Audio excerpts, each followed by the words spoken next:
Masaya mag-rides gamit ang e-bike. Pero, alam mo ba kung tama ang ginagawa mo? Hello mga ka-NWOW!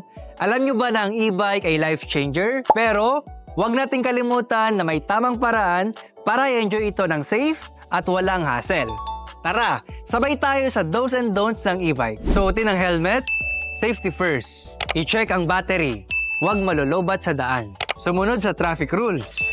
Stop sa red light, signal sa turns, at respeto sa pedestrian lanes. Gamitin ang bike lane. Huwag makipagsabayan sa mga sasakyan sa gitna ng daan. Overload ang e-bike. Huwag magdala ng parang truck. Kalimutan ang maintenance. Check brakes, tires at lights palagi.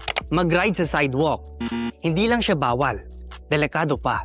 Kalimutan mag-lock para maiwasan ang pagnakaw sa unit. Kaya mga ka-NWOW, tandaan natin na ride safe, ride smart, at syempre, ride happy. Huwag kalimutan na i-share ito sa mga tropa mong mahilig sa e-bike. See you on the road! At kung may katanungan, iwan lang yan sa comment section at ating pag-usapan. Ingat mga ka-NWOW!